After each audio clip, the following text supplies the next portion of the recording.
Hello everyone. आज मेरा patient का प्रॉब्लम है कि ये इनका नेक पूरा स्टीफ हो चुका है। ये गर्दन को इधर इधर हिला नहीं पा रहे, मतलब जो भी हम लोग का नेक का नॉर्मल मूवमेंट्स है, flexion, extension, side flexion, rotation, सब कुछ लिमिटेड हो गया। तो वो गर्दन को मतलब इधर उधर नहीं हिला पा रहे, बहुत पेनफुल है नॉर्मल नेक का मूवमेंट्स।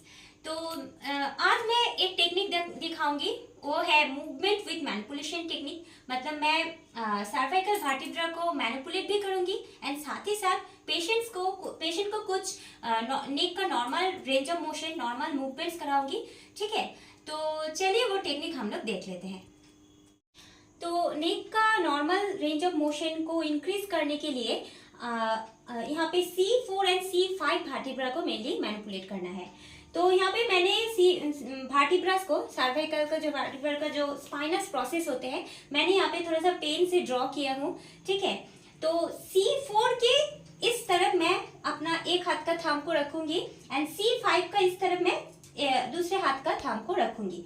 ठीक है, तो C4 को मैं ग्लाइड करूंगी राइट डायरेक्शन में, मतलब दाहिना तरफ, एंड C5 को मैं प्रेशर दूंगी लेफ्ट की तरफ। ठीक है, मतलब ट्रांसवर्स फोर्स देंगे। ठीक है, C4 एंड C5 के ऊपर जस्ट ऑपोजिट डायरेक्शन में ऐसे करके मैं फोर्स दूंगी एंड साथ ही साथ पेशेंट को बोलेंगे सर्वाइकल का नॉर्मल मूवमेंट्स करने के लिए, जैसे कि फ्लेक्शन मतलब नीचे की तरफ देखना है। ठीक है, ऐसे करके नीचे की तरफ देखना है, देन ऊपर की तरफ देखना है, सीलिंग की तरफ जितना हो सकता है आपको देखना है, देन साइड फ्लेक्शन करना है। ठीक है, देन आपका ईयर को कंधे के साथ लगाइए, ईयर को कंधे के साथ लगाने का कोशिश कीजिए जितना हो सकता है, इस तरफ। हाँ, ठीक है, तो ये हो गया। नेक्स्ट हम लोग देन क्या करेंगे, देन इस हाथ का थंब को ऊपर प्लेस करेंगे एंड इस हाथ का थंब को नीचे। ठीक है, सेम हम ऐसे करके प्रेस करेंगे ऑपोजिट डायरेक्शन में एंड देन सर्वाइकल का नॉर्मल मूवमेंट्स कराएंगे पेशेंट को। ठीक है, ऐसे फ्लेक्शन, धीरे धीरे धीरे धीरे एक्सटेंशन, हाँ, रोटेशन। ठीक है, तो ये मूवमेंट्स कराना है। देन अगर आप लोग एक ही साथ बहुत सारे वर्टिब्रा का फाइसेट जॉइंट्स को मोबिलाइज करना चाहते हैं, तो एक थंब थोड़ा सा ऊपर, बहुत ज्यादा ऊपर, एंड एक थंब बहुत ज्यादा नीचे प्रेस करके आपको ऐसे ऑपोजिट डायरेक्शन में फोर्स देना है एंड सर्वाइकल का नॉर्मल मूवमेंट्स करना है।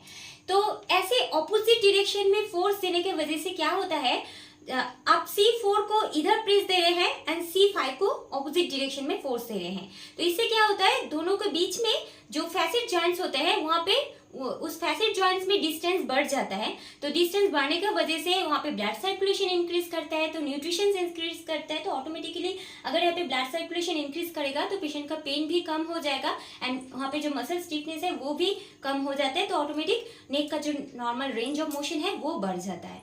ठीक है, मेरा वीडियो से अगर आप लोगों को कुछ मदद होता है तो मुझे बहुत खुशी होगी। ठीक है, तो प्लीज मेरे चैनल को सब्सक्राइब कर दीजिएगा, क्योंकि सब्सक्राइब तो एकदम फ्री है, लेकिन एक सब्सक्राइब मेरे लिए बहुत इंपॉर्टेंट है। ये मुझे बहुत मोटिवेट करता है ऐसा नया नया यूजफुल वीडियोस लाने के लिए। Thank you.